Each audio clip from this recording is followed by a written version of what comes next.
Jesus gave rest for my soul. The world, for me, was a relentless pendulum swing. One moment, I was flying, a dizzying surge of energy coursing through my veins. Ideas cascaded, words tumbled out, and sleep was an unnecessary luxury. I felt invincible, capable of anything. This was the manic side, exhilarating but terrifying in its intensity, for I knew the crash was always coming. And oh, the crash. The depressive phase was a heavy blanket of lead, crushing me into the bed, sometimes for days. Hope evaporated, replaced by an overwhelming despair that made even breathing feel like too much effort. My mind, once a vibrant kaleidoscope, became a dark, still pool. The burden of simply existing felt unbearable. I was weary, profoundly weary, from the emotional whiplash, the exhausting highs and the devastating lows. My soul was burdened beyond measure, constantly bracing for the next shift, living in fear of my own mind. I had tried everything. Therapists, medications, routines, distractions.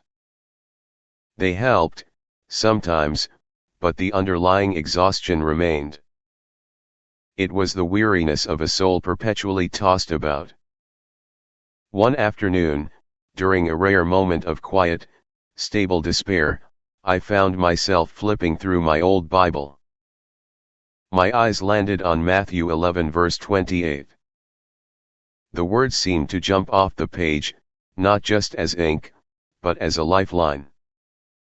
Come to me, all you who are weary and burdened, and I will give you rest. Rest. The word resonated with every fiber of my being. It wasn't promising a cure for my condition, not an immediate end to the episodes, but rest for my soul. My soul, the part of me that truly carried the weight, was what needed solace. I kept reading. Take my yoke upon you and learn from me, for I am gentle and humble in heart, and you will find rest for your souls. For my yoke is easy and my burden is light. A yoke, usually a symbol of labor, but here, it was light. And gentleness, humility. This wasn't a demand for more striving, more performance, which was all my life felt like. This was an invitation. It wasn't about fixing myself to be worthy of rest, it was about coming as I was, weary and burdened. In that moment, a profound sense of peace washed over me, not an emotional high, but a quiet, deep settling.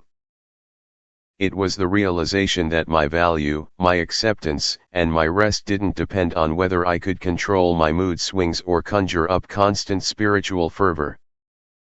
It depended entirely on Christ's invitation. I didn't have to carry the overwhelming weight of my mental state alone, nor the burden of trying to be enough. I could give my weariness to Him. That day, I learned to lean into His gentle yoke. The episodes still come, yes, but they no longer consume my soul in the same way. The fundamental rest I found in Him remains. It's the knowledge that even in the chaotic surge of mania or the crushing despair of depression, my soul has a haven. I come to Him, weary and burdened, and He does give me rest. His yoke is easy because it's His strength, not mine, that truly carries the load.